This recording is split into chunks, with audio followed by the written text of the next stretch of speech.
Estamos de volta. No próximo bloco, vamos continuar conversando com o presidente do Cicobi Uniaeme, Dr. Asdrubal Melo. Curta os nossos vídeos no YouTube, siga-nos no nosso Instagram, inscreva-se no nosso canal. Bom, vocês sabem que os amazonenses são muito ligados a um churrasco e também a um peixe assado, né? E pensando nisso, a Inoxtan desenvolveu uma vasta linha de churrasqueiras de inox, residencial e também profissional. A Inoxtan atende vocês em todas as suas necessidades: churrasqueiras, cozinhas residenciais e profissionais, pias e fogões. Inoxtan, churrasqueiras de inox, saúde e higiene. Estrada dos Franceses, 1431, Alvorada 1. Telefone 992517178. Facebook Inoxtan, Instagram @inox_dam.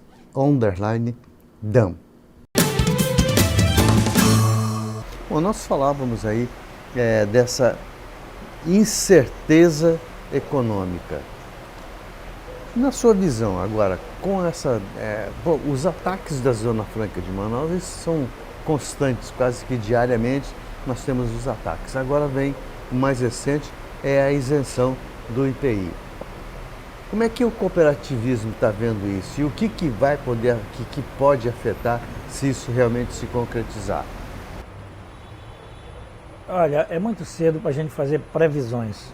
A gente diz, o que nós todos, e quem entende um pouquinho de economia tem feito a manifestação, é que estão temerosos com a verborragia que tem ouvido.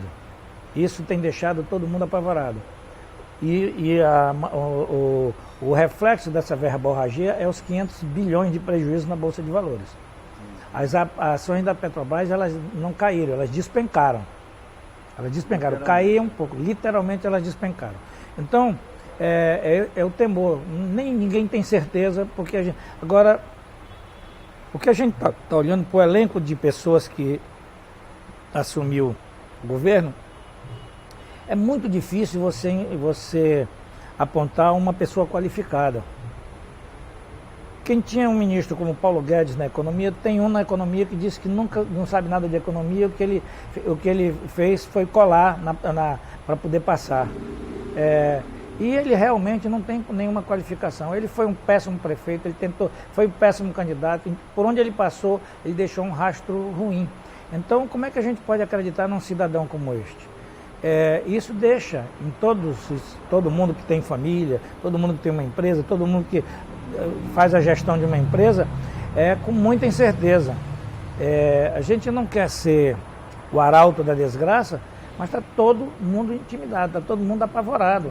E as liberdades, hoje não se pode mais falar, porque se você falar é capaz de você ser caçado, ser preso, ser alguma coisa.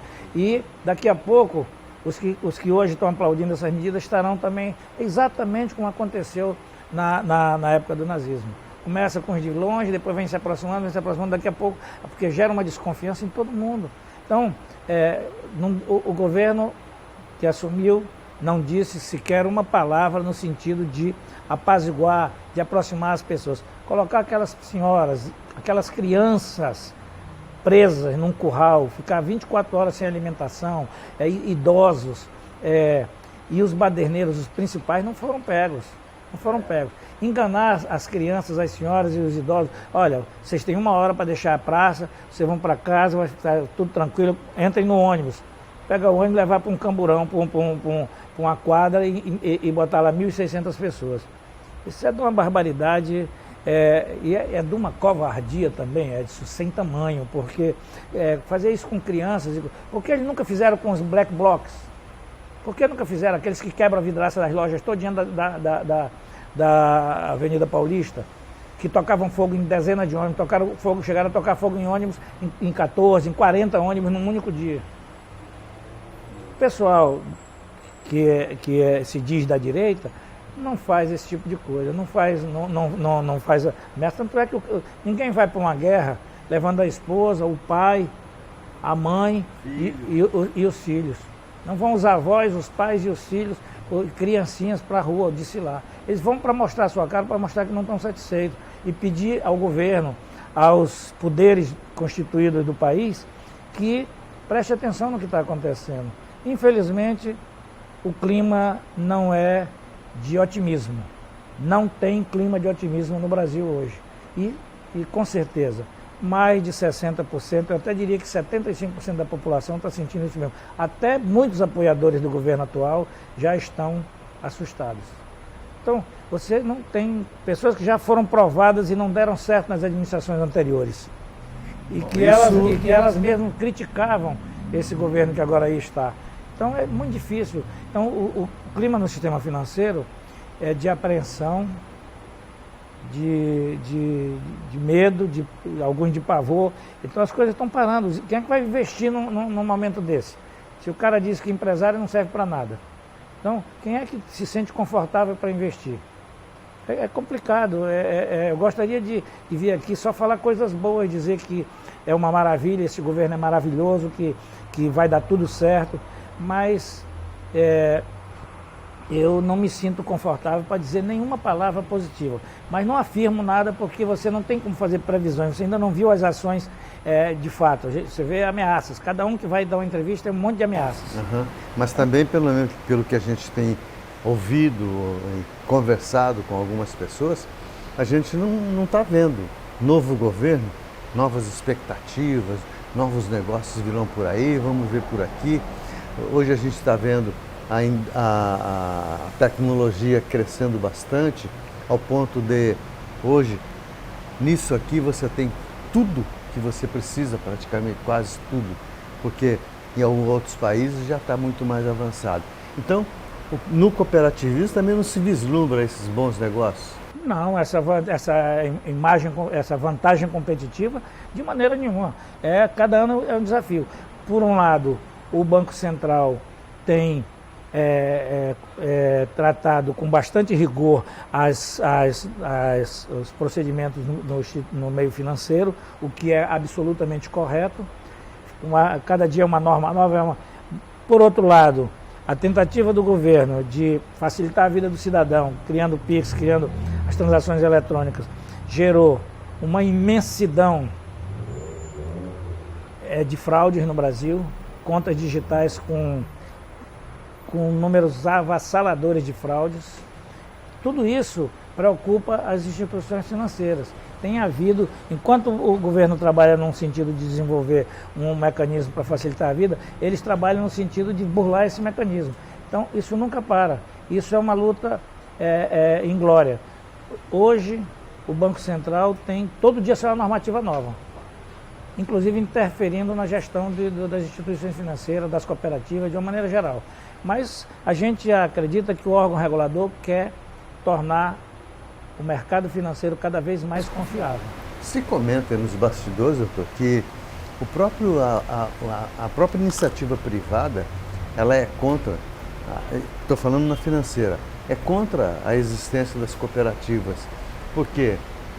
Eu, por exemplo, passei uma vida toda dando dinheiro no banco da iniciativa privada. Hoje eu sou cooperado do Sicoob. E hoje eu estou vendo que se eu tivesse feito isso há 20 anos atrás, hoje eu estaria com a minha aposentadoria garantida, tranquilo, não estaria preocupado se eu vou ter uma renovação de contrato ou não, se eu vou ter rendimento para custear os meus remédios e os meus médicos e os meus planos de saúde. Infelizmente, Edson, as pessoas não têm a oportunidade de ter uma educação financeira adequada para ele saber diferenciar despesa de investimento e por isso eles se encantam com... Mas tem pessoas aí com o primeiro canto da sereia.